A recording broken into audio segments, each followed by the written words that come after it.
KG so big that they think I'm crazy. Let out the beast, no, they can't change me. Don't play with me, better mind your business. I cannot stop now, I ain't finished. I'ma keep on going till I got that. Okay, the way that I'ma do it, they can't top that. No way. Critics trying to hate, but I don't talk back, I know that. Plotting on the kid with the bull, tell him all that.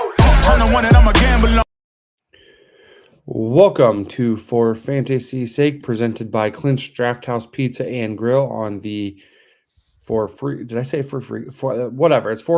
Sake, presented by Clint's Draft House Pizza and Grill on the For Frequency's Sake podcast network, presented by Durham Remodeling. I am today's host with the most, except not the most wins in the.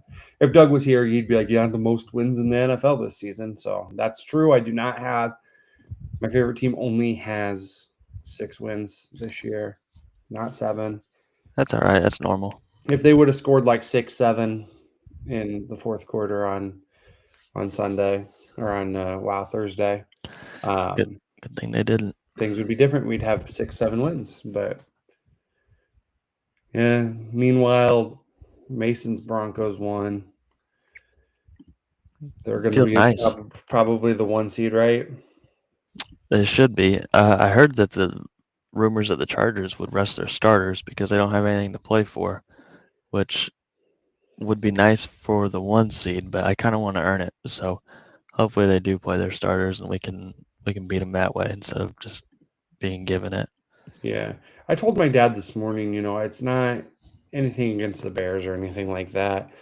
But I kind of want to see the 49ers win tonight just because it creates the most chaos in week 18 with, who's going to win that division and get the first round bye and stuff like that. So I'm all about chaos, especially when my team's not involved in it. Yeah, I think that kind of the same thing with you. It's not really the Bears. I think it's more their fans that are starting to drive me nuts a little, because I think that people see Denver as frauds, and that's fine. I get it, but I see the Bears as in the same exact tier as Denver is, where I don't think they should be or have the record that they should have necessarily, and their fans are acting like they're the best team in the league. I sent a text this week after Sunday's game when the Jaguars beat the Broncos. I sent it to my group chat, and I said, do the Jags have more quality wins than the Broncos, Bears, and Patriots all combined? Mm-hmm. And it really that just defines like how many like good wins. Like, do you count either win over the Chiefs or the Broncos a good win? I would say maybe the first one. Yeah, the Chiefs are still in contention, fully healthy. Obviously not with Chris Oladokun under center, but you think the Jags have also got a couple bad losses, but who have the Broncos lost to? They have lost to the Jags, the Chargers, and the Colts. I mean, and the Colts, they really didn't lose. Yeah. No, that was terrible. So I'm like kind of like looking at this as like a NCAA tournament, like quality win versus bad loss. Yeah. The Bears have bad loss, losing to Snoop Huntley and the Ravens. Yeah. Versus really, what are their good wins? Yeah, the Jags have had some pretty good wins, or at least a couple of them. They beat the 49ers. The Chiefs, back-to-back weeks, and then they went and lost to Seattle, and then got killed by the Rams, 35-7, and then beat the Raiders by 1. Who are the Jags' losses to? Cincinnati, San Francisco, or Seattle, and the Rams. Yeah, Cincinnati, Seattle, Rams, and Texans once. So the Bengals loss for the Jags was bad because that was most of the game was played by Browning. And then the Broncos lost to the Raiders. So yeah, it'll be interesting. Who do we hate least when it comes down to that resume? All right, so quick before we get into things, just give you guys a quick Toys for Tots update. We are in the semifinals of the Grand Champion playoffs.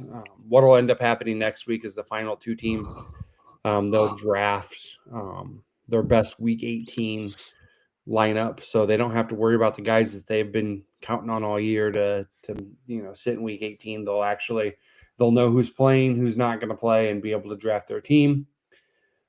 Whoever drafts the team who scores the most wins. So we're down to our final 16. Only one of the final 16 had Derrick Henry on their team. So he's pretty at the top of the leaderboard after Henry went off. That was nuts. Obviously things will change a little bit as we go through the day. I'm in the final 16, projected to finish like 14th, final 16, but whatever. And then our ladies league final is Ellie Ringel versus my mother-in-law, Jaquetta Heron. So her first year playing fantasy football, and she is in the finals. So she actually drafted the team. She didn't put it on auto draft. She got a couple players just because they had the Kansas City next to them, so she drafted them. Obviously, not very good, but we got a comment here. Let's see. Connor Donovan wants to know PPR: Luther Burden, Patrick Washington. I assume Kyle Williams. I would guess would be that, and then Josh Downs. I'm going to say for me, I'd say Kyle Parker Williams has Washington. the most upside. I think. Really? I feel like that's Kyron Williams. If it's Kyron, you start Kyron. But if it's Kyle, yeah, I would go. I'd go Washington, and I don't know. Downs has been decent with Rivers. yeah. Yeah, I mean, I'd go if that's Kyron, then I'd go Parker Washington, Kyron. I think it'll be interesting to see. He did confirm it's Kyle. I'd be interested to see, depending on how that Indy game goes. Indy Jacksonville. If Jacksonville goes up big, which I don't really expect. I mean, Indy's good enough with Rivers that they've been in games. I don't know, Kyle. It's really a coin flip. I'm interested, Connor. Did you go against Derrick Henry, or do you have Derrick Henry? Because I think if you have Derrick Henry, you're going with the safest floor. Which I think the safest floor is. I still think Williams is the safest floor because they've got no Mac Hollins, so he's going to kind of step in that. You're projected to lose by 5. Do we know about Roma Dunze? Is he going to play? He is out. So Dunze's out. Yep. Roll with Luther Burden. I think he's the most likely to outdo his projections. Do they play at home this week, the Bears? The Bears play at San Francisco. Do they? Okay. I didn't know whether it would be a factor. Yeah, I think I go Burden. I would go Washington and Kyle Williams if it was me. Mason is staunch on Parker Washington, so let's go Parker Washington. I think you're more positive in your Parker Washington take than I'm positive in either of them. I think Burden's most likely to outscore his projection, and like Donovan just said, 51.5 point total. So I mean, the implied, Burden's probably going to get in the end zone. That's the thing. Like I think Washington maybe ends up finishing like more yards, more catches than him, but I think Burden of those 4 guys is most likely to score. And that's kind of what I guess you're choosing between is whether you're choosing the guy you think is going to get more catches or the guy you think can go off. And I guess if you're in a championship this week, then choose the guy that's going to go off. But I watched obviously the Jaguars game last week, and Parker Washington looks like their wide receiver 2, right behind Jacoby Myers. So I think that it's a bunch of wide receiver 2s and just kind of hoping that you choose the right one. Right. Agreed. Burden's my vote. I wish there was a third guy here to be like Connor seems like he's thinking Burden. He's feeling Burden. So I can Go with see your that. gut, my guy. It's your team. It's your bankroll. Burden's where I'd go. I think there's potential to score. Now that just means I've said 3 of the 4 guys. So whichever guy I didn't say is the guy you should probably go with. So, and then we did kind of talk about this. I alluded to this with Connor's question. Obviously, if he's on your team, so like Derrick Henry, obviously, if he's on your team, you'll take the big game at any time slot. Mhm. If you're playing against Derrick Henry this week, where would you have wanted that game? Are you happy that it was early, or would you like to see like where would you like to suffer through your opponent having a guy 200 yards, 4 scores? I feel like I'd rather have that at the very end of the week. Really? Yeah, You'd yeah. I like don't to just know. see your lead just trickle away? I mean, it'd be demoralizing, but I feel like when you're already so far behind to start the week, then it just makes the week not fun to watch because you know that your team has to go off. And um, last week I went up against Christian McCaffrey Yeah. and Jawan Jennings, and I didn't think I had a chance. I had to have Jennings and McCaffrey score less than 20 total, but And then I think they had 20 each. yeah, I think that they well outdid that, but yeah, I don't know. I feel like it's more fun thinking you have a chance instead of thinking that you're out of it to start the week. So you'd rather all right, you'd rather do that, do the rationalizing in your brain. Well, if McCaffrey gets 1 touch and then he fumbles it, and then Yeah, I mean, it looked good that Juwan Jennings wasn't going to get 20 for a while, and then he kind of goes off. I don't know if you like. I know you're like 12, so I don't know, and I don't really remember what year it was, but it was the opening Thursday night game. Is right after Baltimore. Right after Baltimore won the championship, and Manning goes out there and throws like 7 touchdowns, and him and like hmm Demarius Thomas and Wes Welker and Julius Thomas all put up like 30 plus games. And I just remember having a buddy who was playing against one of the teams in my league that had like Manning, Julius Thomas, and like Wes Welker. that's And so he crazy. had like 90 points, like right after the first game. I'm like, well, at least you don't have to wonder if you won or lost all weekend. Right. No, So, I remember the game. I don't remember it fantasy wise because I wasn't playing fantasy right. that young, but no, that was a great game. That was Julius Thomas breakout. Tate Manning's record year.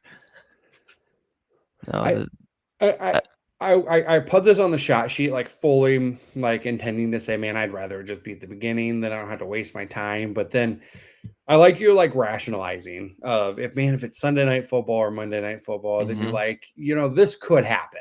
Like, Yeah, because well, especially because like Jalen Hurts that what week was it? Whatever week was it they played the Chargers the last week of the regular season in fantasy. yeah. Needed him to score less than 13, And and then he I'm had like, 2 turnovers on one play. yeah, like this probably isn't gonna happen. And then as the game kept going, it started looking better and better. And I don't know, it's just I think it's super fun um to root for the unlikely opportunity that something happens and it does. Push crack. That's fair. Let me look at this. I know this is going to be a little skewed because we have a little bit of. I'm just trying to think of like. I know we had the huge game out of Gibbs. Obviously, Puka had like 45 last week. Henry's game. Has anybody else like gone super off? I mean, Purdy had a big week last week, but it wasn't like 40 or anything. Quarterbacks don't really score that many. Right. Let's see. Here we go. PPR. So Josh Allen had 38 in week 1. Mm-hmm. Amon-Ra had 39. Malik Neighbors 37. Jamar Chase 36. Bo had 41 week. I remember Me I had him too. in chop. Trey Tucker's week 3 on that Monday night game where he caught 3 touchdowns. Where he looked like he's gonna be the wide receiver 1. Yeah, Jonathan And Taylor with 32. Puka 36 in week 4. Dowdle had that big blow up game that Joe likes to victory lap. mm-hmm. Bijan with his 35. Bo Nix week 7 with 40. CMC had 39. I think really the ones where you think about like the huge weeks are like when nobody else has a huge week. Yeah. Like week 11 or week 10 this is. Jonathan Taylor 49, and A-Chain had 40. Keep imagine going up against both of those guys. Well, like I had last week, Puka and Stafford in 2 different leagues. Obviously, I'm playing this week, both those leagues. Right. Let's get to Michael's question and we'll continue here. Hello, Flex full PPR question. Michael Carter, Dylan Sampson / Raheem Sanders, Darnell Mooney, Khalil Shakir, Parker Washington, Kyle Williams, Spears. Do you need 1? 2? Skip a few? 99, 100? If it's just one, Looks like that's a lot 1. of Looks like options. PR is probably or. Oh yeah. Yeah, if it's just one. Big Parker Washington guy, right? I am big Parker Washington guy, but my immediate reaction is Michael Carter just because he's gonna get the touches, but yeah, they seem to move the ball quite a bit. I can tell you it's not the Cleveland backs and not Darnell Mooney. I feel like no, it's definitely not Darnell Mooney. I don't know. I kind of like Kyle Williams knowing that Matt Collins and Pop Douglas are out against the Jets. I feel like it's a pretty good matchup. I'm gonna say Carter. Carter's my guy here. What Pearsall do last week?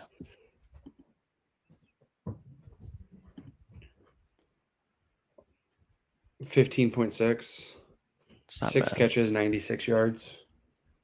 Oh no, he didn't play against Indy. That was 2 weeks ago. It's against Tennessee. Oh, well, yeah, I don't know. I'd go Williams if it's just the one PPR, and you go Carter, and hopefully. And then the right answer is Khalil Shakir. Yeah, it's like Dylan Sampson or something. That Philly Buffalo game has a potential to kind of be explosive.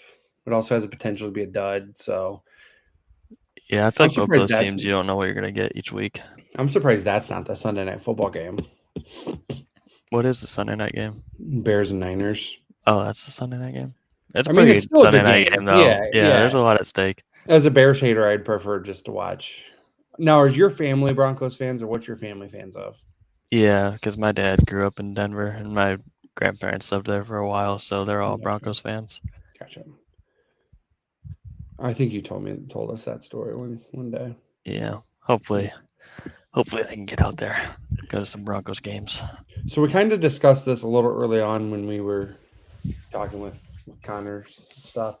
If you played King Henry, if you're playing against him, what's your goal for the rest of the week? Like, what are you doing with your lineup if you have like these 50-50 choices? I feel like if I had him, then you just roll with the guys that got you where you are. Michael, that's the follow-up question here. Sorry to interrupt you, Mason. Did you play against Henry or did you play Henry? Because that does change my answer. But continue. I apologize. No, that's okay. And then I feel like if you went against him, then you have to go the guy that's going to get the most opportunities, which is probably the guy that you're going to roll with anyways. But yeah, it's for me, I like opportunities. And some people like the big play upside and the opportunity to just go off. But no, opportunity is the biggest thing for me. This is my RJ Harvey moment here. Okay. I'm not going to like grab my computer and bring it to my face or anything. Mm-hmm. If you played against Derrick Henry and like the answer is not Trey McBride to who you were starting in your tight end slot, go pick up Taysom Hill, put him in your lineup. I think if you're looking for upside in the ceiling anywhere, and if your answer is not Trey McBride, your ceiling is Taysom Hill. Mm-hmm. If you're looking for a guy who can go out and put up 30 in some random spot, that answer is Taysom Hill. Now, will he? Probably not, but can he? Yeah. And you're thinking about a guy who has guaranteed touches in guaranteed places, catching the ball, running the ball, throwing the ball. So yeah, go if you played against Derrick Henry and your tight end is not Trey McBride, go get yourself some Taysom Hill. I'll tell you what, I picked up Taysom Hill in a couple of leagues and had him in my lineup over Travis Kelce. And it got to probably about 7:00 on Thursday night. And I said, I may never get a chance to put Travis Kelce in my fantasy football lineup ever again. And I'm going to take him out. Nah, that ain't me. So I put Travis Kelce back in. I mean, he only had like in tight end premium, he had 11 points. So I'll take it. Yeah. But did I really want to be like, especially if he went off? I'm like, man, I sat my favorite player in the championship game. Yeah, I don't know. I don't think he's done. We kind of talked about it before the show a little bit, but I can't see him going out with a season like this. I think that the Chiefs get back to basically normal next year. They'll probably get 11 wins, 12 wins, and then he'll go out after that, in my opinion. Yeah. We'll see. We'll see. So I think we both agree safe plays if you have Henry on your team, and then if you don't, find whatever ceilings you can, right? Yeah. That being said, do you think Derrick Henry is a first rounder in 2026? I don't think so, but that's also just me. I've never been a big fan of drafting guys that are always running backs that don't have the opportunity to catch the ball, really. Yeah. So for me, no. But I'm sure he's going to be a first rounder in numerous leagues, probably leagues that aren't taken as seriously. But no, not for me. What about you? Probably not. I do think he's going to be taken at the turn somewhere. Like you said, there's no PPR upside, and Saquon's becoming kind of thing. Is like there's just no PPR. I hate the way Baltimore uses him. But he had 37 touches yesterday, and they're all rushing attempts. Like you can't get the guy a screen. Like he's still like look at his last touchdown run. The guy still moves incredibly when he gets in space. Like it's not like he can't catch either. Like I know that he's never been like a big receiving threat in the NFL, but it's not like he can't do it. I feel like he almost has more completions in the NFL than receptions. Well, I mean, he had a year where he had 33 catches, but yeah, like in 2022 he had 33 catches. In 2023 he had 28. Like, I don't know that he's been on the field for that many pass attempts since then. Like, no, they just use Justice Hill mainly, or Keaton Mitchell when Justice Hill's out. Yeah, and it's not like he can. I assume he can block. Like, he's a big dude. He should be able to, but he's also, I don't know. Ever since he's been in Baltimore, he's never really been the 2-minute drill guy. Yeah. So something they don't like. I don't get it. He's a Hall of Fame running back. He's plenty capable of catching it. And so if he had say he had 50 catches a year, I'd have no problem drafting him. But he doesn't get that. Well, like I was talking to a friend earlier in the season, and I'm like, when he doesn't score, he's almost unstartable. Yep. Because you're only getting, 12 points or whatever, based on 8 to 12 points. So if he's not going to score a touchdown, can you really even start him? Like, I mean, obviously you're not benching him. He just had 200 yards and 4 scores. But you know what I'm saying, though? Like, he has zero upside.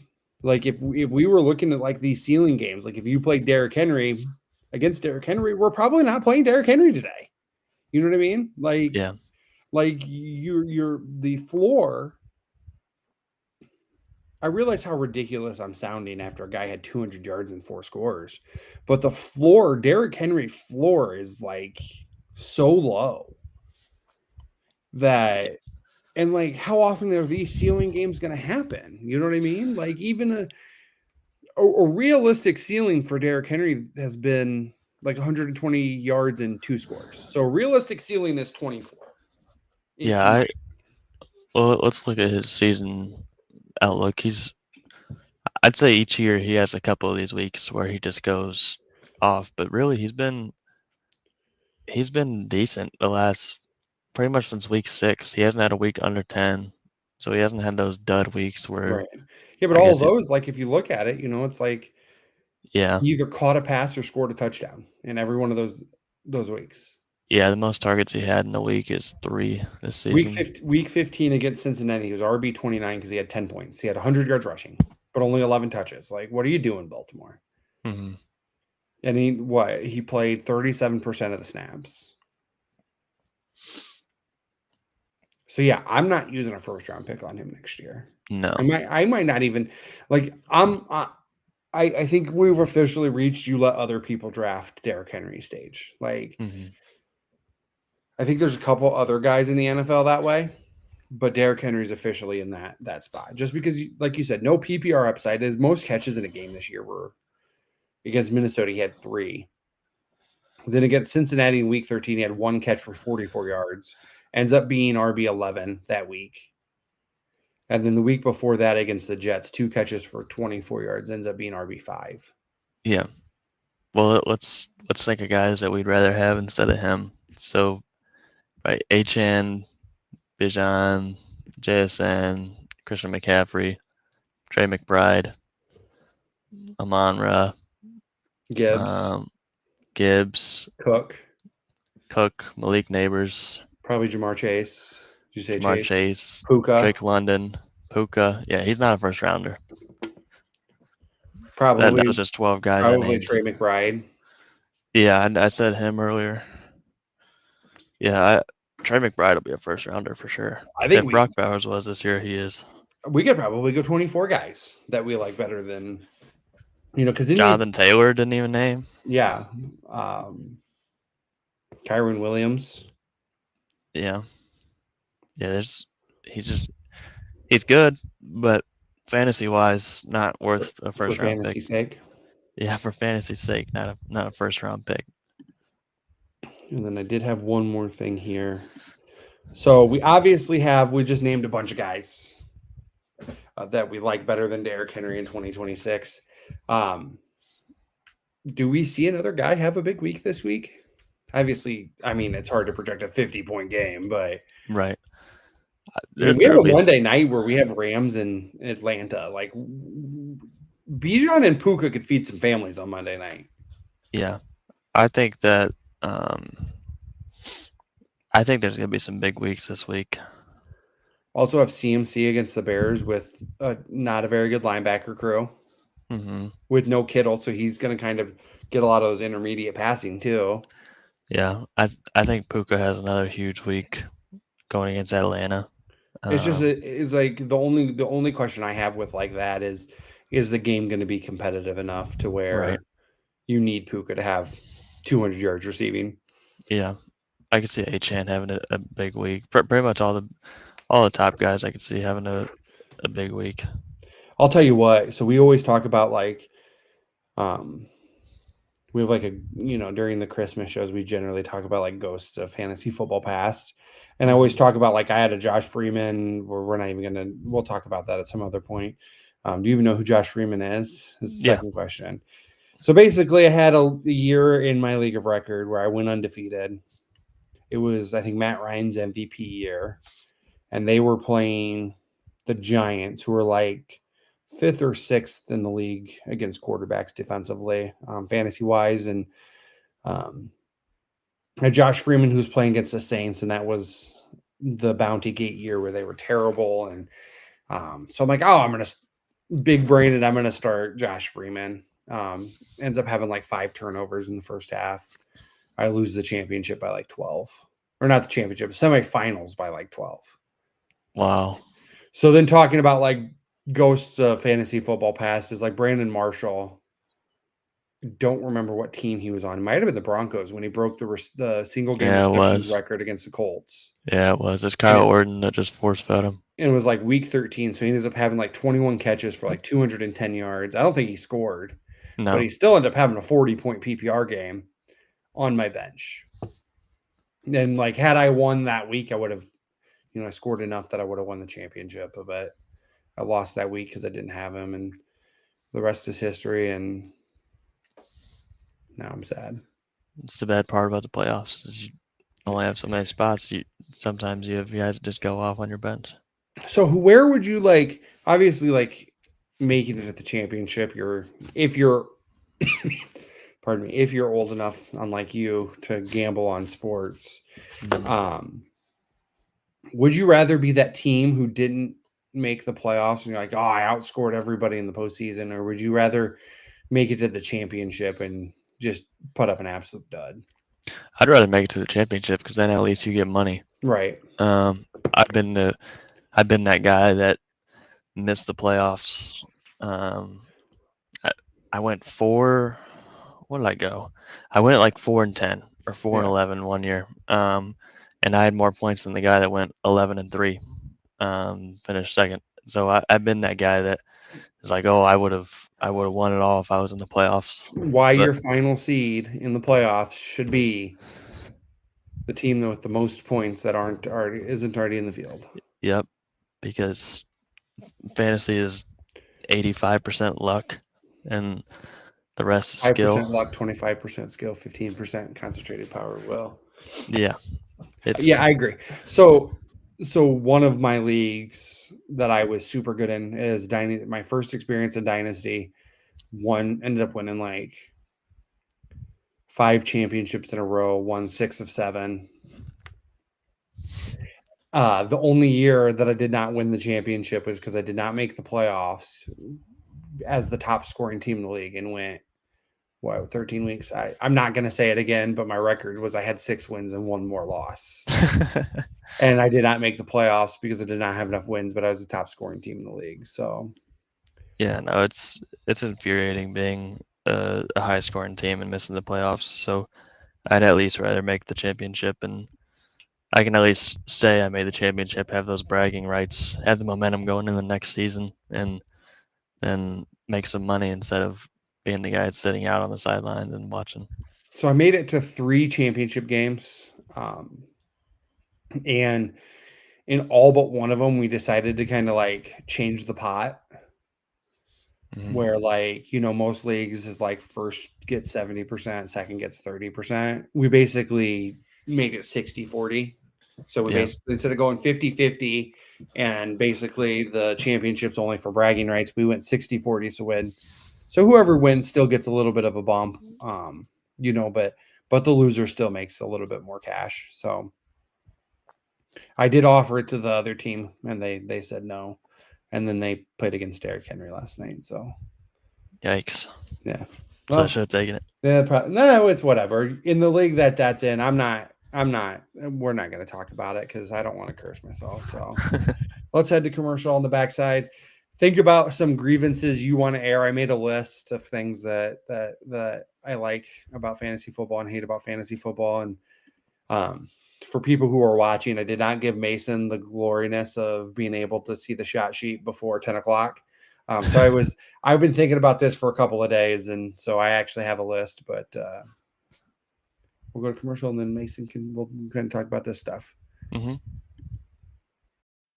Durham Remodeling has been serving the Quad Cities area since 1973. And with over 50 years of excellence on their track record, you'll see why it's so easy to trust their experts when it comes to all of your home improvement projects. This family-owned business has you covered on all your needs. Protect your home or building from the elements today and get great roof repair services. Need new windows? No problem. Durham Remodeling can upgrade your windows and doors. Whether you want to upgrade the little details in your home or office, or want to tear a room down and start fresh, the expert contractors at Durham Remodeling have your back. Even the smallest changes can completely transform your space. Ready to start entertaining your friends for backyard barbecues? Durham Remodeling will help you plan, design, and build your deck and patio for the perfect outdoor space. Durham Remodeling's work is 100% guaranteed, so you can rest assured that you're getting the best service around. Call 309-786-6715 today for your free estimate for all your roofing, siding, flooring, windows, and painting needs.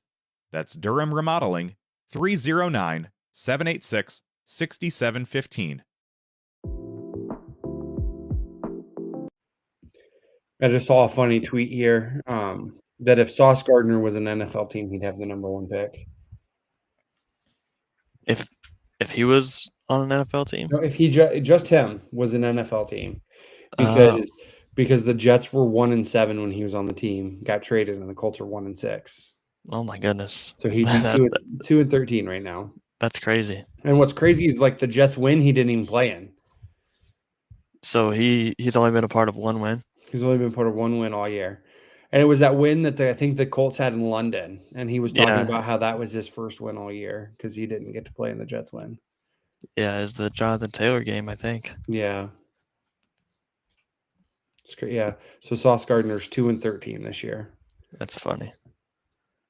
Maybe he's the problem. He got traded from a 1-win team to a 1-loss team, and all of a sudden, now they're out of the playoffs. What's crazy is I'm kind of curious at what point Daniel Jones fractured his fibula. Like, was it? I gotta assume it was probably early in that Chiefs game, and that's why they were kind of limited offensively. Yeah, in the second half against the Chiefs, but he just played through it. He didn't come out, did he? Right. No, and then he did the Achilles. It actually probably would have been nice if the Chiefs would have just lost that game, and then they'd have one less win. And then, who knows? They'll screw up the draft pick anyway. It's fine. You guys haven't had a high draft pick in a while, so haven't had a top 10 draft pick since Patrick Mahomes. Must be nice, huh? I mean, we traded up for that guy, but yeah. All right, Mason, let's talk a little bit let's air our grievances. We're about 5 days past Festivus. I don't know if you even know what Festivus is. No, I don't know what that is. Like, is that serious? You're being... I'm serious. So it's a Seinfeld thing. Do you know what Seinfeld is? Yeah, I know the show. So like Festivus was like a holiday for like people who didn't celebrate Christmas. It was on December 23rd. They had a Festivus poll. You just did feats of strength and you aired your grievances. So we're going to air our grievances. Is there anything, and you can feel free to steal from anything that I wrote on the screen. But what are some things that you'd like to leave? It could be fantasy wise. It could be football wise. It can be, I actually, in a couple of days, never want to talk to DJ again. Like, I don't like whatever. Like, I really wish DJ would quit coming into my place of employment, like stuff like that. I wish I'd quit coming into your place of employment, to be honest. Yeah, you're there just as much as I am. Yeah. Well, the first thing that came to mind was just Tua. You want to leave Tua in 2025? Yeah, just him, because traded for Waddle. I don't know what happened. I mean, I know the concussions, but that shouldn't have changed him to be. He was a solid quarterback the first, I don't know, 4 years of his career, and now he's just not good. And yeah, we're leaving Tua. Hoping that the Dolphins do better in the draft or in the offseason free agency.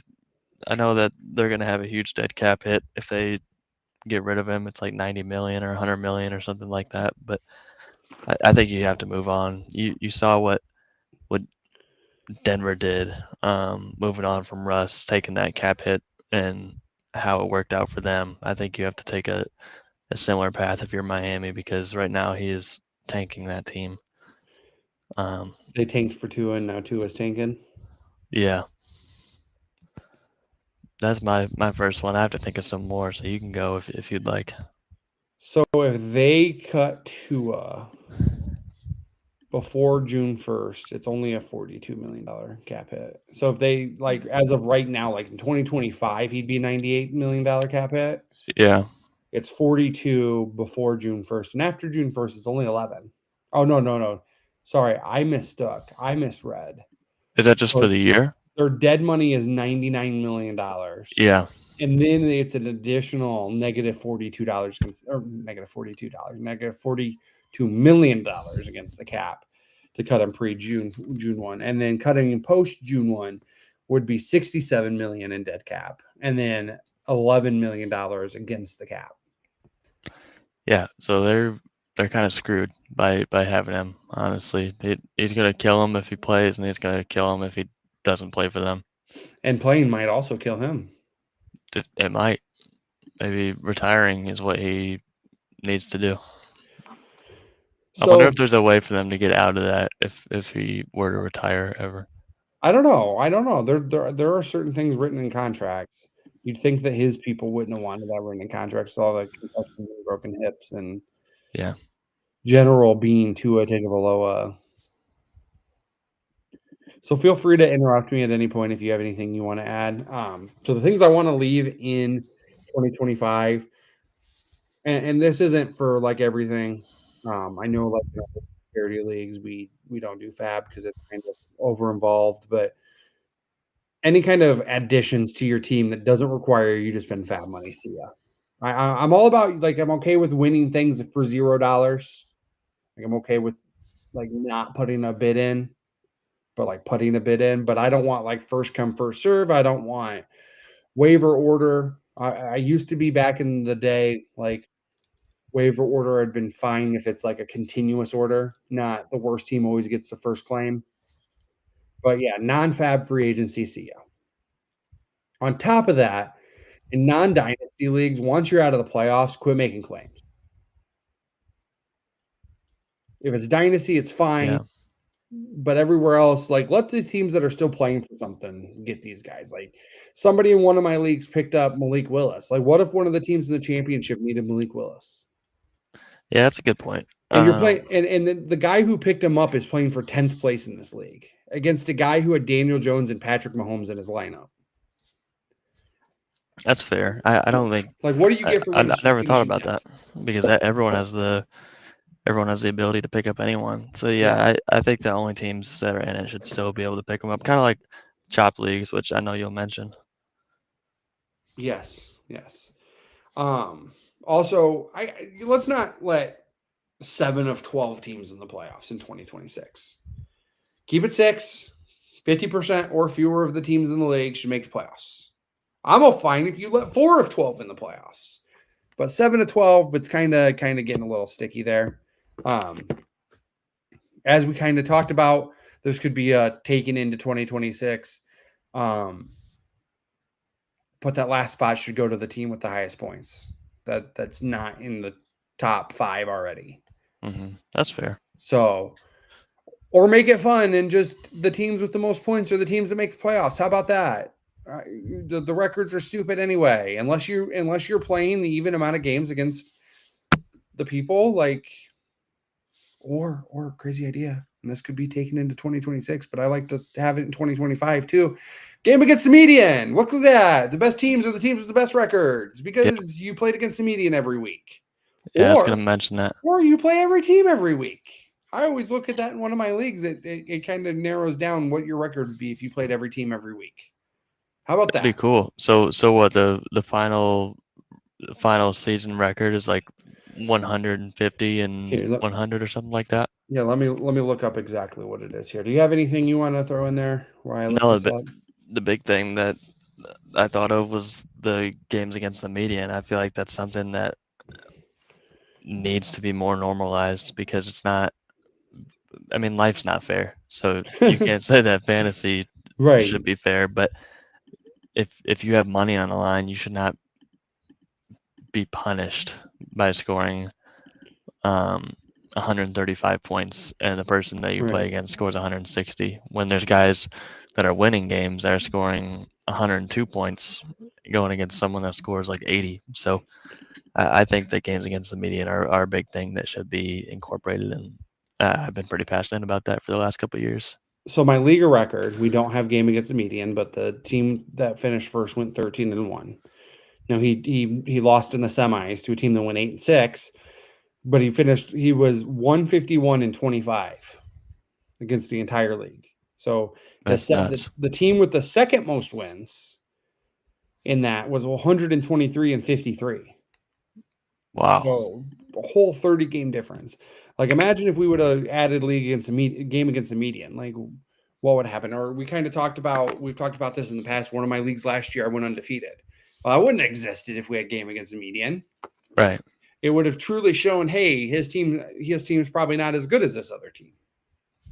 No, I think that should be norm, honestly. Like I said, it takes the luck factor out of it. Like, you still have luck with your players, but in terms of matchups and just being placed against a certain team a certain week, and that counts as either a win or a loss. I think that it's good to have that option where you should win, even if you have a good week.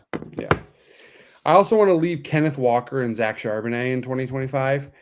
The way the way that backfield was used, and I get it, it's good for real football sake, but it's like watching the Mike Shanahan Denver Broncos all over again. Like, no, let's not do this. This is stupid. I hate this, especially when Kenneth Walker's like metric wise been so much better than Zach Charbonnet. Yeah. And we're still like, yeah, well, let's let him get 80 yards, and then we'll let Charbonnet get the last 10. And if there's anyone that's a Seahawks fan in the chat, I could speak for you guys when I say they should leave pitch plays in 2025 because they never work. And I hear constant complaints from not only my best friend who's a Seahawks fan, but social media also, just talking about how many pitch plays they'll run. They'll run on 4th and inches, and it just ties into the fact that they have Kenneth Walker and Zach Charbonnet and don't know how to use them both. I mean, they do, but for fantasy's sake, they don't know how to use them both. $10 to Mason. $10. Mason's like, man, I don't get paid enough in my job. I need that $10. I need all of it. And then the other thing, Mason probably wants to take this into 2026, but I just want to leave the Chiefs being bad in 2025. So let's leave that in 2025. Have them beat the Raiders next week because I think we can both agree F the Raiders. Yeah. And then they can just get back on the horse. And then I can always be like all off season because some other team's going to win the Super Bowl. I'm like, well, the Chiefs won the last game they played. Well, I would like the Chiefs to be good again. Also, I wouldn't say necessarily good like they've been, where they're getting 13 wins a season, 14 wins a season. But if the division can constantly be kind of like the NFC West, where it's a 3-way race at the top, I think that'd be really fun each year to watch. I mean, even like the NFC East for a long time, where no team had won it 2 years in a row for a while. So yeah, that wouldn't be fun. I just want the Chiefs to be better than everybody else. It's more fun that way for me. Yeah, it's not fun for everyone else. Anything else you'd like to leave in 2025, whether it's for fantasy sake or for football sake? I would like not to only talk about the Broncos, but I would like people to stop. The show for the majority of 6 years has been me gloating about the Chiefs, so it's fine. I would like the Bo Nix hate to stop because has he had bad games? Yes, but every quarterback has bad games. He has by far the best stats of any quarterback in that draft class. Drake May is good. He has good stats, but just because he hasn't played as much as Bo has, Drake May started playing like the 4th game or so of his rookie year, so he's got a few games less. But it's a quarterback that's led his team to two 10-plus win seasons and 2 playoff appearances when I don't think they'd made the playoffs. Yeah, in been a while. all of Mahomes' career, they had not made the playoffs until last year. So I think that the hate is a bit ridiculous, and I think Drake May gets too much love for doing the same thing that Bo does, in my opinion. And so we're going to leave that in 2025. But yeah, no more Broncos talk. But I had to get that out there because it just infuriates me each week. Hey, that's fair. Bo Nix sucks, so it's fine. All right, things we're taking into 2026 is tight end premium. Again, Mason, we've talked about this in the past. PPR was introduced into fantasy football a way to kind of like narrow the gap and the difference between RB heavy and wide receiver heavy. Mm-hmm. I think we've got to kind of correct things that are going on tight end wise as well. I know like the top tier guys are still scoring as much, but if everybody's got to start a tight end, and you're lessening the disadvantage of, because I remember before tight end premium, like that league we were talking about previously, where one of like 6 of 7 years I had Travis Kelce. So it's like, you know, he was, I won't say far and above the best option, but for fantasy sake, you know, you couldn't do much better than Kelsey. And so I had a clear advantage every single week in that one spot. So tight end premiums kind of like lessened the difference between like Trey McBride and Juwan Jennings, for example. Yeah. No, that's a good idea. I'd Every league, never been in a league like that. 2026, some kind of tight end premium, even whether it's a half a point per catch or full point per catch, something like that. Mhm. We should take tight end premiums in 2026. Yeah, I'd agree. That's a good point. I'm gonna let you take the No, next I one. was going to let you take the next one. You go ahead. It's on my list, but you can take it because we're both enthusiasts here. Yeah, it's on DJ's list, but it's the chopped and the guillotine leagues, really. And if you're not familiar with it, it's where in most leagues it's 18 teams, and you have a normal draft at the start of the year, but then each week the lowest scoring team gets eliminated, and so you can't be last. You can be 17 through first in points scored for the week, but you cannot be last. And then that team that gets chopped, their players hit the waiver wire, and everyone has the same budget to start the year, and you can bid on those players essentially like an auction. So I think that this is the first year I've done it, and I had a blast. Same. Maybe it's because I got third out of 18, but like I probably would have thought differently about it if I got 18th out of 18, which I was close. I scored 62 points week 1 and survived.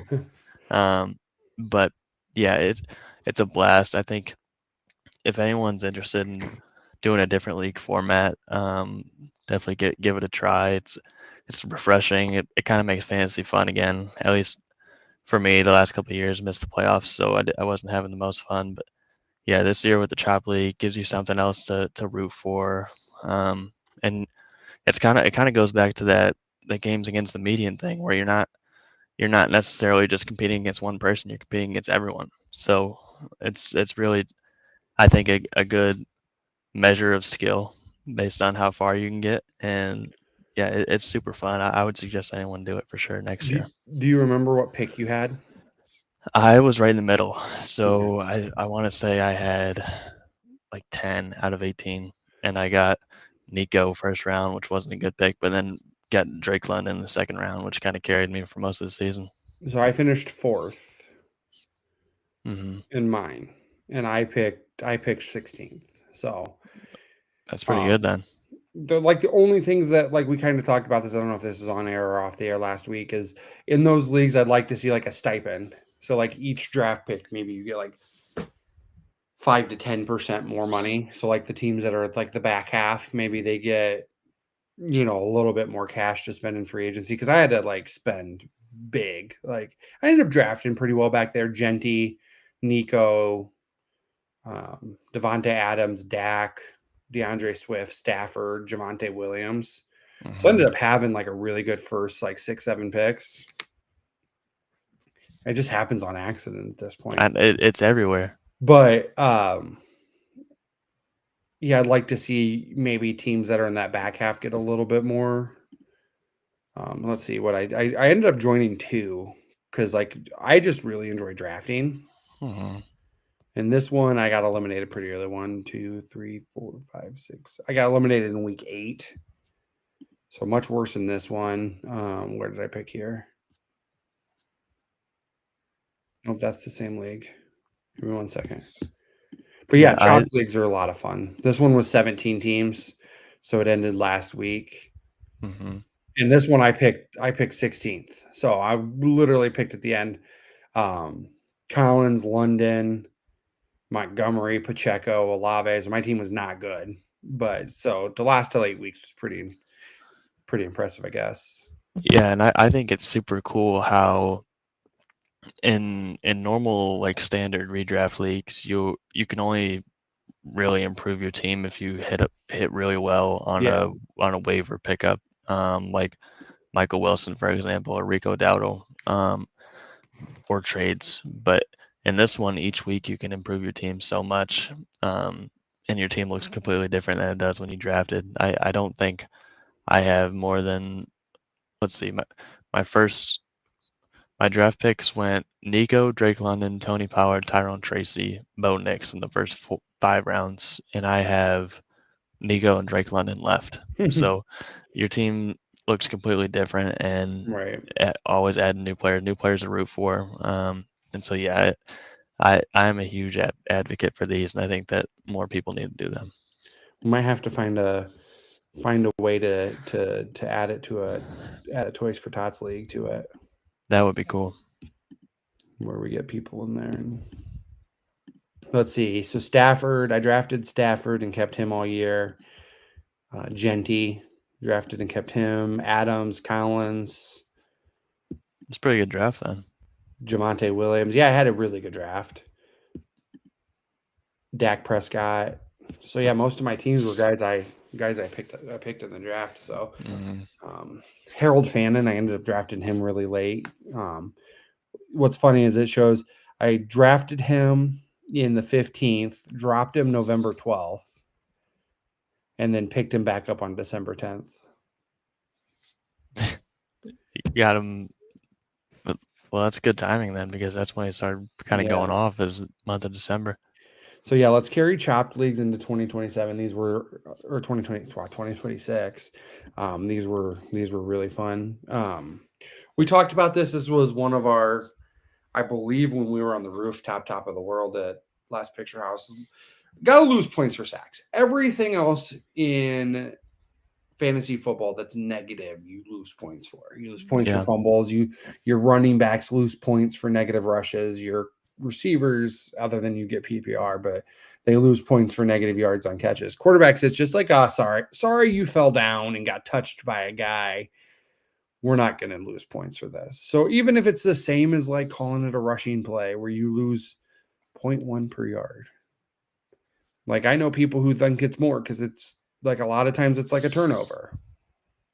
Yeah, because if you get sacked, the chances of scoring on that possession plummet to like 20 or maybe even lower than that. Yeah, so let's take that into 2026. You losing points for sacks. That's fair.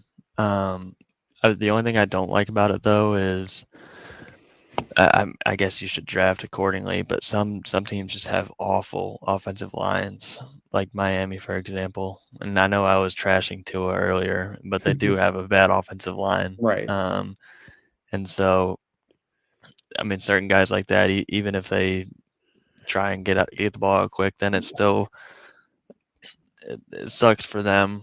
But then you have guys that do get it out quick, have a good offensive line, like Bo, and I guess it makes him more viable in leagues like that. But that's the only knock I would have on it, is a lot of it is situation based. But what's crazy to me is like when a guy kneels down at the end of the game, you're losing points for that kneel down. Like you're losing the yards of the kneel down. But a guy takes a 6-yard sack and it's like, it's okay. You're gonna go get him next time, champ. Right. Like, think about the other like weird like inefficiencies in scoring in fantasy football. Kneel downs, negative points. If a guy pitches the ball on the end of the game, pitchy woo woo, and the other team picks it up, it's a fumble. Like, unless and like so in like my leagues that I run, you get -1 for fumbling it, period, whether you recovered or not, and you get another -1 if you lose the fumble. So we're pitchy woo wooing at the end of the game, and I pitch it back to you, and it just happens to touch the ground. I've now fumbled. Yeah, I think that's how it makes sense that you lose points for getting sacked. And it does, but there's so like exactly. There's so many other inefficiencies in fantasy football. We beat the dead horse on a couple of episodes about defensive pass interferences. And like the one thing we're okay with is, all right, well, the quarterback fell down and got sacked. So yeah, And then the last one, don't know how you fix it because it's what happens. So often, maybe a team sells out to win a championship, doesn't, whatever.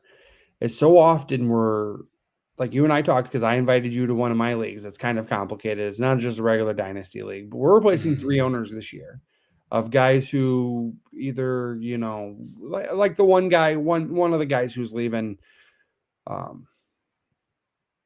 has been to 3 straight championships, is about to win back-to-back, and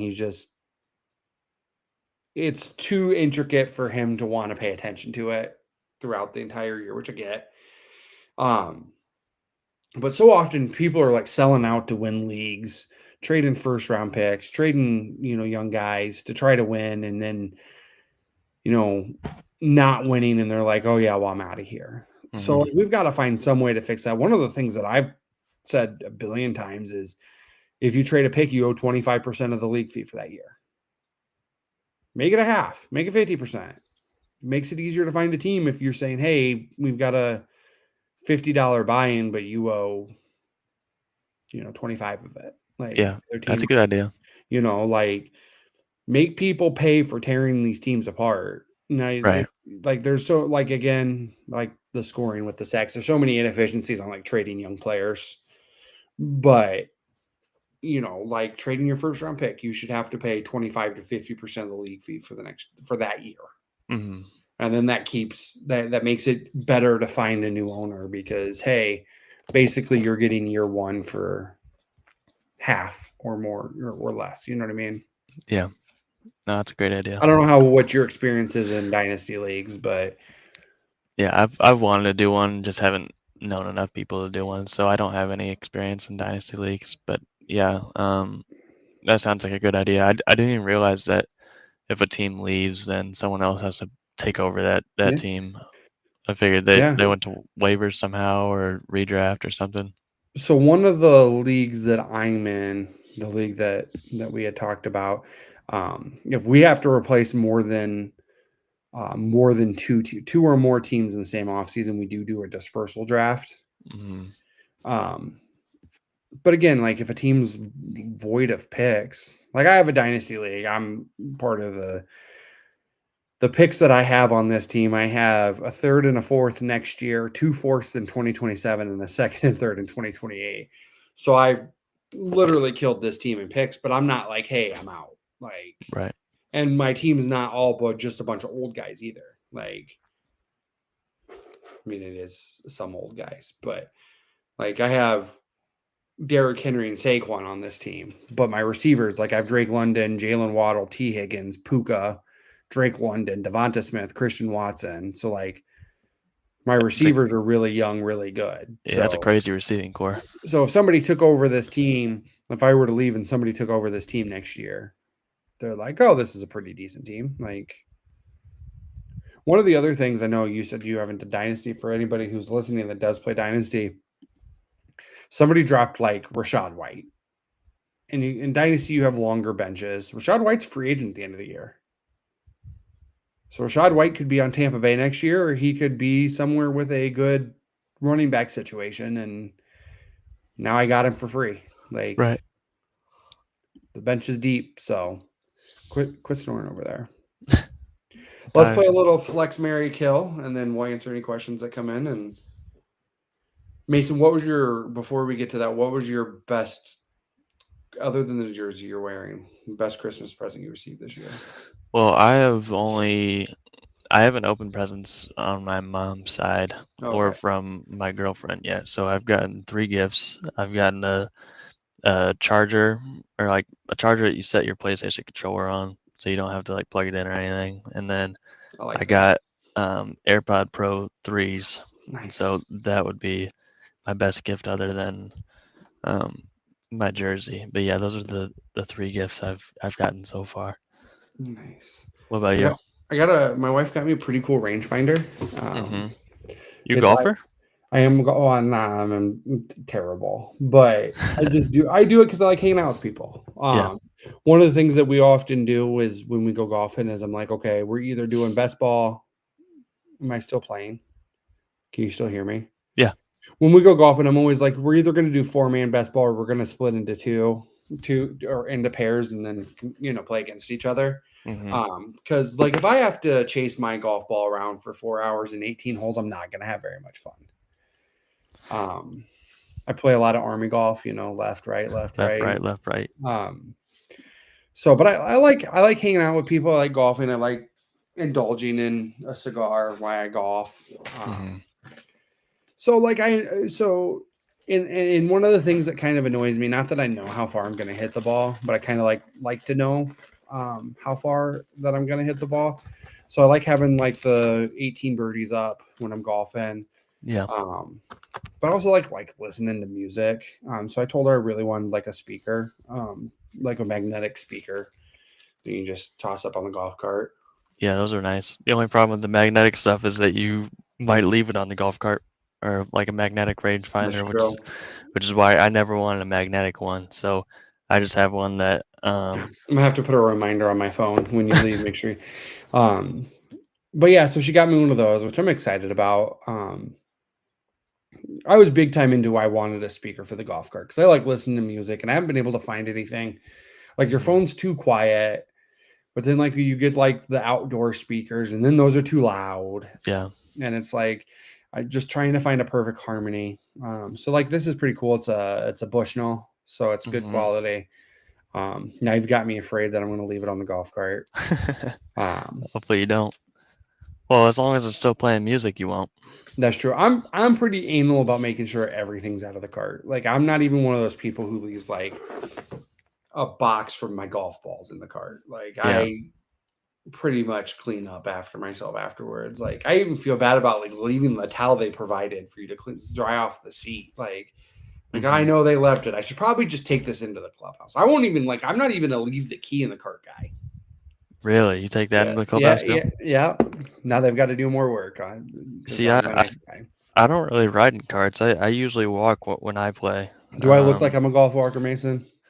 Well, most people don't. But I mean, I had to for high school for 4 years, so I got used to it. That's where my dad likes to golf walk. Yeah, and it gets you tired. I mean, golf in general does. People don't expect it to be as physical of a sport as it is, but yeah, definitely walking, and it's a nice workout. Get your steps in, and yeah. So I always just clip I have a little speaker. I don't know where it is right now. Actually, I should probably find that, but it might still be clipped to my golf bag right now. But I clip it to my bag and just listen to music on that, and have my rangefinder clipped to it also. And so, yeah, I honestly like going out by myself more than with people, but. Yeah, golfing with friends is always I'll have a blast. to invite you golfing sometime, but you have to ride in a cart. So that's the only thing. You can't. That's fine. I can ride in a cart. That's another thing that I want to leave in 2025 is that if you're golfing with somebody else and riding the same cart, you should not have to pay 2 cart fees. No, that's ridiculous. I never thought it used to be that way. They must have changed it. I'm gonna clip this portion of you and I saying leave paying 2 cart fees in 2025 because that's certainly the truth. Yeah, I saw on TikTok there's like our places where you can rent like half a cart. Really? Yeah. That's weird. I think it's dumb that even if you take someone with you, they have to pay. Yeah. Like even if they're not golfing, you're just hanging out with them on the golf course. I remember one time when I was a kid, like obviously like my dad was going to let me swing the club a couple of times, but we went to like 2 or 3 different golf courses looking for somewhere where he wasn't going to have to pay for me to be there. Right. And we ended up going to Credit Island used to have a golf course. So it's been like that for a while? Yeah. Oh. My great grandpa actually used to run the golf course on Credit Island. Really? That's cool. Yeah. Shouts to them for not making my dad pay so I could go out to the golf course with him that day. Yeah, he must have had it set up nice there. Where's your favorite place you've golfed? We've actually got people listening to this conversation, which blows my mind.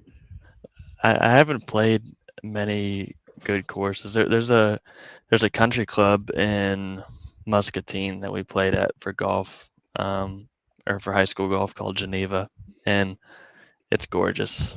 It's a very, very hard course, but yeah, gorgeous course. Probably my favorite that I played. Here we go. Since we didn't do fantasy Tinder, let's do golf course Tinder. Golf course. Swipe Tinder. left, swipe right. Glizzy at the turn. Yeah. All right. Swipe right. Like whatever the super like is, that's me. That's the only other reason I go golfing is Glizzy at the turn. Yeah. Um, It's good. have you ever gone to Indian Bluff? It's the one behind the airport Yeah. in Moline. Yeah, I've been there. I went there a couple times this year. They got that concession stand there that you can go to multiple times during the course of your round if you want multiple glizzies. Plus, for $5, you get a pretty sizable glizzy and a bag of chips. Like, where else are you going to get that? Yeah, no, I actually do like that course. The hot dogs are pretty good. Yeah. Shouts to Indian Bluff. Somebody was complaining about Saki. That's my home course, apparently, because that's the city I live in. And Saki's nice. It's just short. They're like, if you want to pay $32.50 for 18 and a hot dog, this is a good place to do it. I'm like, yeah, you're right. I got pretty good hot dogs. Yeah, it's well maintained, I will say, but I'm not a fan of the length of the course. Because I'm a longer hitter, just being tall. I'm terrible at golf, so Duck Creek and Davenport is fun. I will agree with you there, Stripes. Duck Creek and Davenport is one of my favorite. My only complaint about Duck Creek, super beautiful course, beautiful fairways, beautiful greens. Not that I saw much of either of those things. The clubhouse does not fit the course. Like you have this beautiful course, and then you have a clubhouse. Like the clubhouse At Duck Creek, you're talking about? Yeah, the clubhouse just kind of sucks compared to the course. Like if they had a nicer clubhouse, I'd be all about it. No, or Emize is building a new clubhouse every time you go there. Also beautiful. Hard. Yeah, that was our home course. Emize is probably the hardest golf course I've played. Very narrow fairways. I'm like I said, I'm a bad golfer, so it doesn't really matter. The winner of the Toys for Tots League, Mason, the winner gets a two passes to golf around at Deer Run. So what? Yeah. Whoever wins needs to take me. I've never been there. Whoever wins has to take me. but I mean, we got to fill out our foursome. So I mean, yeah. Well, sign me up. I've always wanted to play that course. Not that I belong there. Those people that play there don't. I wouldn't belong there. I would like to go play Glens Creek again. I thought Glens Creek was fun. It was also like, I think when we went, it was 92 degrees with 98% humidity. So it was kind of miserable. Yeah. All right, let's talk about fantasy football here. Yeah. Flex, marry, kill. We should have just like flex a mid-round glizzy, marry a end-round glizzy, kill a pre-round sloppy Joe. Anybody who eats a sloppy Joe or an egg salad sandwich. Sloppy Joe's disgusting. What's the course by the casino in Davenport? There's a course by the casino in Davenport? Oh, Hidden Hills. It's way out by Betplex? Yeah, north of 80. Yeah, Hidden Hills isn't bad. It's got the extra 4 holes out there. Have you ever been there? Yeah, I went there once last year. I went there when the ground was really hard. And so there was not to get back on golf for super long again, but it was a 440-yard hole. Yeah. It was over 400. 430, and I drove it, and like I said, the ground was super hard, but smoked it perfect down the middle. And I watched it bounce, and the rest of it is kind of downhill, and I got up to my ball and shot the flagstick, and it said 70 yards left. So the 360-yard drive, and so now I can just say that forever, that I drove it 360 yards one time. That's fair. In case you're in a different town, the plan is to have a for fantasy sake golf outing to raise more money for the Toys for Tots next year. So I'll have to make sure you're on team for fantasy sake. And yeah, I'll be there if I'm not. No. Even if you're there, even if you're in Colorado, that'll have to be a week that you have to hop on a plane. I'll come back. I'll use my PTO. Yeah. Well, it'll be a weekend, I'm sure. Yeah. Hidden Hills also. Yes, I agree. I love Hidden Hills. I don't remember their hot dog. I know I had one. I said that was going to be a new channel next summer when I have more time to golf. Because I'm just going to go place because my at the turn is an Arnold Palmer and a hot dog. That's pretty good. So I could just review the hot dog and the Arnold Palmer. The At only place each golf course. the only place I didn't get to have one was Palmer Hills Palmer's because nice. we teed off at, I want to say it was 6:18 a.m. And so when we got to the turn, they weren't even open at the concession stand yet. So they made me a drink, but could not get a glizzy. Yeah, I love Palmer. So we're gonna flex Saucy, marry Indian Bluff, and kill Palmer Hills glizzy wise. That's fair. Just because you didn't have one Just there. because I didn't get one. Yeah. All right, but flex, marry, kill Tony Pollard, Michael Carter, Brees Hall. Kill. We'll marry Michael Carter for the opportunities. And then for the week, flex Brees Hall, kill Tony Pollard. Like those last two, you don't really want to have to play at all, especially in the matchups that they have. Stripe suggested glizzy reviews with DJ. It's actually going to be dogs with Deej. I like that. I got to go with the alliteration. I do like that. Flex, marry, kill DJ Moore, Michael Wilson, Devonta Smith. Marry DJ for the week with Rome being out, and then flex Smitty and kill Michael Wilson. Michael Wilson just doesn't get the ball with Marv back. I know, it's so sad. All of us that you rode Michael Wilson all the way to a championship berth, and now he's the reason I made the playoffs. Yeah.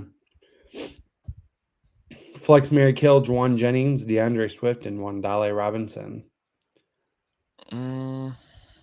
I'd probably marry Swift. A lot of Bears love in these flex, marry, kills for me.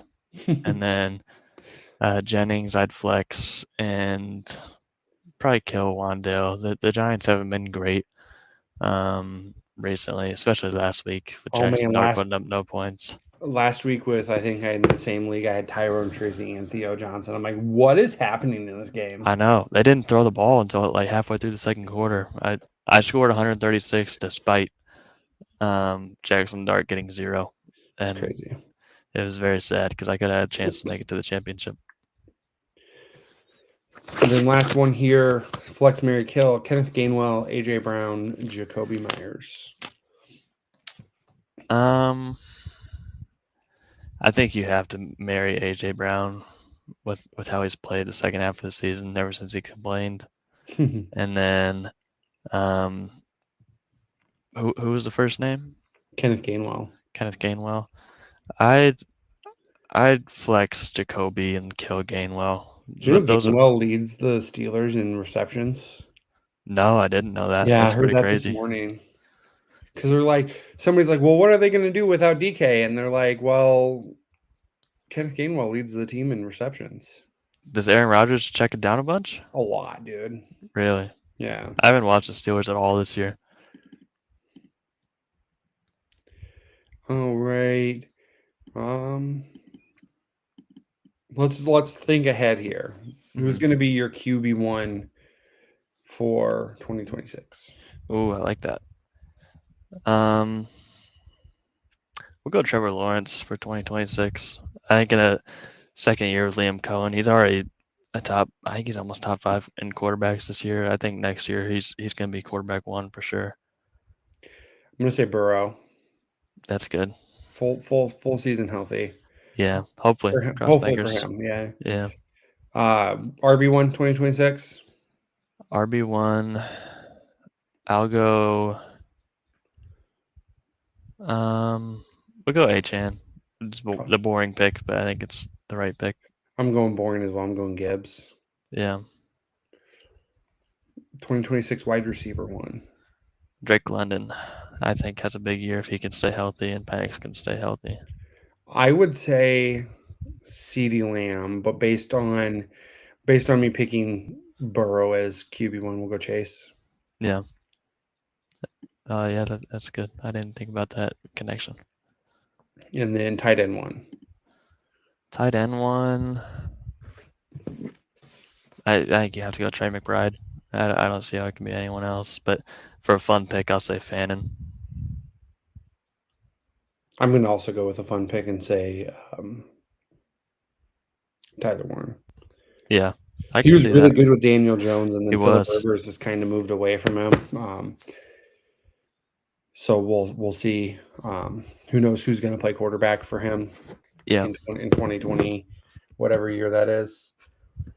Joe, hey, since you're in the group, in the chat right now, build us your. I was just about to go to ESPN to look at the games. Build us your quad box, but also what's something you hate about fantasy football you want to leave in 2025.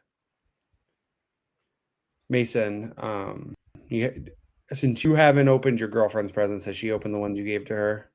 She is not. I don't see her until Tuesday. So What did you get her that was super dope? I got her an espresso machine Espresso machine. because she's been talking about that for a while and she likes coffee. So You've been thinking about her. She's that espresso or whatever Sabrina Carpenter says. yeah. It's that me espresso. Yeah, I'm a huge Sabrina Carpenter fan. She is not. So it's kind of opposite what you would think in a relationship. I love Taylor Swift and my wife doesn't. So I mean, I don't mind Taylor Swift. Joe needs advice here. Help him win. Oh, look at how he put it out there too. I do see that. Here, let's show it. Oh, pick one. I couldn't see with your. Help him win his fantasy league today. Pick one. Brian Thomas Jr., Michael Carter, Stefan Diggs. It's got to be Diggs, right? Yeah, it has to be Diggs. Diggs or Carter. Anyone but Brian Thomas Jr. I would agree. Stripes wants to know most underrated QB1 in the league right now. I think he wants us to say Caleb Williams, but I'm going to say Trevor Lawrence. Yeah, I was thinking Trevor. I'll go. Just based off the meaning of underrated, I think Bo. I think that he's a solid quarterback. He was a top 10 pick, my guy. So Trevor was the first pick. Just because he sucks doesn't make him underrated. He doesn't suck. He does suck. He's a great. Most underrated. He's good. Most underrated he's a top, QB1, Jacoby Brissett. Oh, I do like that. Jacoby Brissett. I would like to see Jacoby get a starting job somewhere. Him and Jameis Winston. You know who I really like is I'm not saying overrated, but like a lot more than other people's Baker. Yeah. I couldn't stand him in college, but I love him now. I think another player I really enjoy watching and enjoy like for fantasy sake. Obviously, like I understand the complaints if I'm a fan of his team, but I really enjoy Dak. Yeah, he's fun to watch. Joe's quad box here. Browns, Steelers, Panthers, Seahawks, Bucks, Fins, Jags, Colts. Probably a good call. I'm gonna red zone channel it just because there's so much I need to watch fantasy relevancy. Bucks, Fins. Joe must have someone. Fan. He's a Dolphins fan. He's a Dolphins fan? I did not know that. That's silly kids. Like some people have 1A, 1B teams. Yeah. I don't because I don't like football nearly as much as Joe. I hate watch every other team. So I don't have that 1B. Like we have a buddy who's a Bears fan, but also claims to be a Jags fan. Hey, look at this. We have a question. Start 2, Pollard, Michael Carter, Jalen Waddell. Yeesh. So who are we not picking between those guys? Pollard's actually been pretty decent. Yeah, I honestly, the first thought was thinking Waddle, or benching Waddle. Thoughts on London? Only other option would be Waddle or Burden. Roll London. You think so? Yeah. I'm not benching Drake London in a championship game. He's been so bad with Kirk Cousins the last 2 years. Yeah, but are you trusting Luther Burden or Jalen Waddle more? Because I'm not. No. And how can I bench Drake London in a championship game? I know. I feel like you have to ride with him also, but it's just those are not. That's not a good situation to be in because Kirk Cousins kills Drake London's value.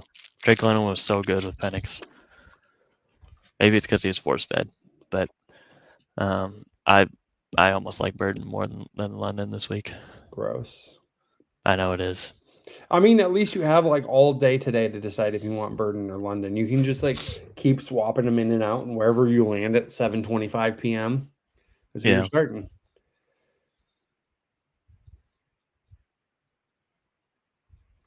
The words that I was just about to come out of my mouth just like went foo.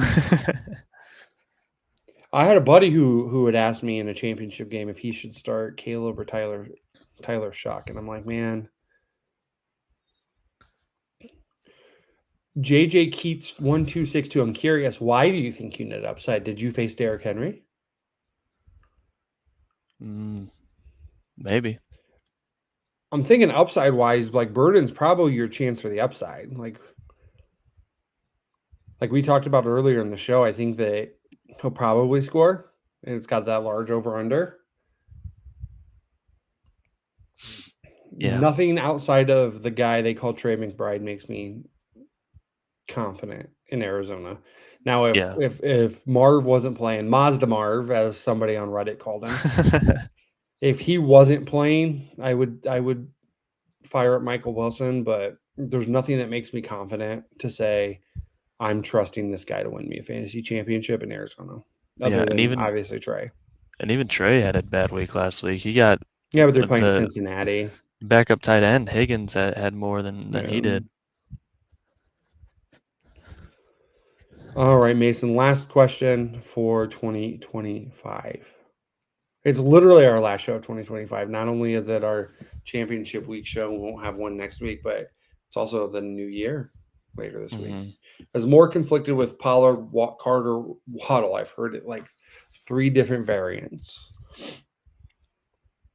Yeah, I just don't like. I don't know. I'd probably go. Did he mention if it was PPR or not? DJ Moore might not play tonight. I think I did just see that on Twitter. Well, DJ Moore and Olamide Zaccheaus added to the injury report due to illness. The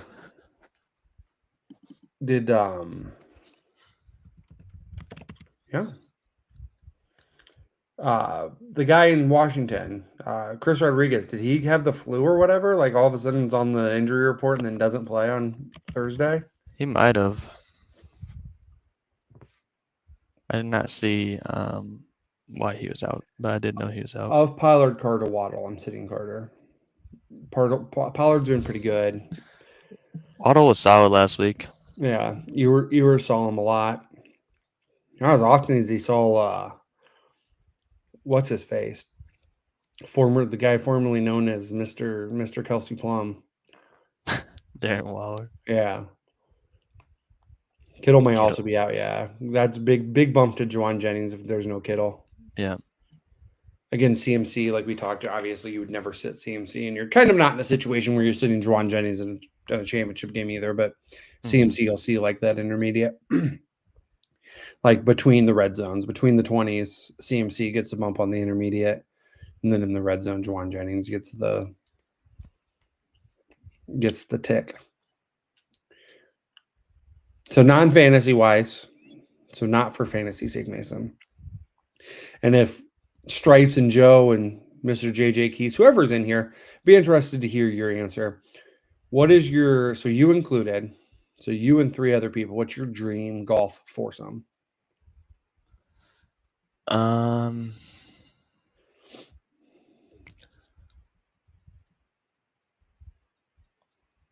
I would go Max Homa.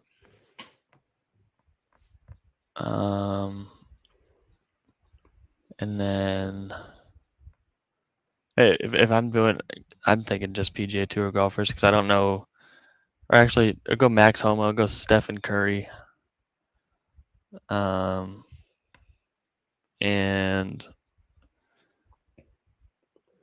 then we'll go Justin Thomas. I think that would be a fun group.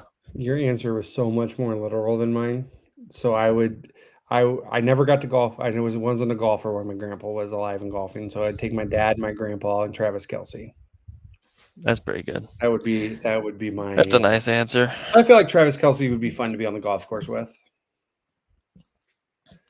So obviously, I think he'd be fun to be anywhere with. He seems like a nice guy. Yeah, I'd obviously want to golf with my grandpa. Never got to golf with him, and Yeah. I couldn't golf with my grandpa without golfing with my dad. So I got to take him. No, that's a nice wholesome answer. Yeah, and then Travis Kelsey gets the final nod. All right. Anything Joe thinks he wants to leave behind having to worry about my fantasy team on Christmas. I didn't personally, but I know some sickos had to. I did. I mean, I was definitely checking my scores, 3 fantasy championship games. Would be interested to see. Next year is going to be even more wild because Christmas is Friday. So they're going to have a Christmas Eve Thursday night game, I would assume. And then you're going to have the triple header on Saturday. Then you're probably going to have at least 1 or 2 games on Saturday. Then you're going to have the Sunday slate, and then you're going to have Monday. So you're going to have 5 days of Christmas, just absolute toxicity fantasy football. And we'll be here to cover it all. Not really. But it is kind of crazy, like doing like today's show. Obviously, we made it fun. I think I had fun. But like thinking that there were 3, 4, 5 games into the season or into the week already. Mm-hmm. The next year will probably be like 6 or 7 games into the week by Sunday come. I know. I've always been I've never been a fan of that at the end of the year when they put games on Thursdays and Fridays and Saturdays and just keep it how it is. Like I said, next year it's going to be crazy with Christmas being Friday, so they'll definitely have that Thursday game. Yeah. And Christmas Eve. So I'm kind of curious why they didn't do like a Wednesday Christmas Eve game this year, especially when they slot those Saturday games. Could have easily done like they did last year with the triple header of the Christmas games, or I guess it was doubleheader last year, where they had them play on the Saturday before, and then they had Wednesday. So like the Steelers played the Texans maybe. Chiefs. Or no, we played the Texans. And then Ravens, Texans. So Ravens, Steelers played Saturday, and Chiefs, Texans played Saturday. And then and then Christmas was Steelers got. That's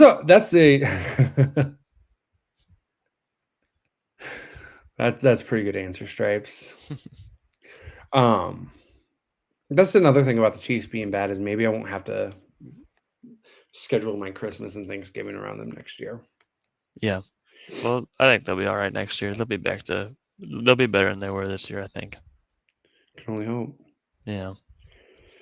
All right. Anything you want to add here before we hit the bricks? No, I appreciate you bringing me onto the show this year. It was fun. I'd like to be back next year, hopefully. Well, hopefully you're like having fun somewhere, and yeah, having fun somewhere, and then having fun on Sunday mornings. Yeah. So that for Mason, so tune in. Joe will probably be live tonight with Educated Ignorance. If you didn't tune in last week, Card Subject to Change, his last episode was last week. So no Card Subject to Change. I'm sure the Football Lounge guys will have plenty to talk about.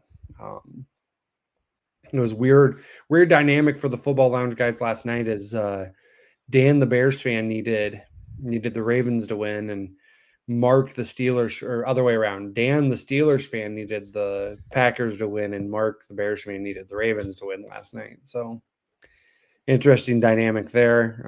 They both got their wishes last week when Pittsburgh beat Detroit in a weird game. So good luck in your matchups this week. If you played Derrick Henry, I'm praying for you, or played against Derrick Henry, I'm praying for you. If you started Derrick Henry, we would be more than willing to take a cut of your winnings. I always make sure in this last I shout out, give a thank you. So obviously thank you to my wife for letting me do this almost every Sunday morning. Thank you to Joe, Doug, their lady friends, Mason, his parents for giving him internet today.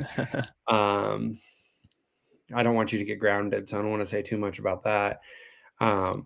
Obviously, thank you to Durham Remodeling. Thank you to everybody who played in our Toys for Tots leagues. All the businesses that sponsored things throughout that. QC Laminating, they donated trophies for us to give to the winners, first and second place, and top finishing celebrity, which hopefully is me. Hopefully I win the whole thing. That'd be nice. I'm sure I'm forgetting a whole host of people. Thank you to WHBF for getting us on the news. I should have read this really quickly at the end as like the end credits were going, but I didn't realize we were 5 minutes over. Yeah. We started this thing with, we're gonna have a nice, tidy, quick show, and all of a sudden, an hour and 35 minutes later. Obviously, like, thank you for anybody who tuned in, asked questions, subscribe to our channels. Again, tune into Joe tonight, the Football Lounge guys on Monday or Tuesday. Good luck to everybody and your favorite teams on Week 18 in the playoffs. If we do have a playoff challenge, the details are on our page. It's $5 to enter. Weekly payouts for top scorers. Can only start a guy 1 week each one time throughout the entire playoffs. It's really fun. It's probably our 4th or 5th year doing that. Last year, I think the winner took home like $220. I don't remember the exact number, but it's a lot of fun. So if you see that on our socials, shoot us a message. The more the merrier. The more people we get, I know that traditionally what we've done is $5 each week of the top scorer, and then the final pot goes to the champion. We had so many people, so week 1 of the playoffs was 5, week 2 was 10, and it just went up from there. So hopefully I think we had 40 teams last year. So check out our Facebook and our Twitter. I know another post is coming out about 12:30. So all right, well, Mason, enjoy the rest of your day. Enjoy football without your team playing. Stress about fantasy football a little. We'll talk to you guys later.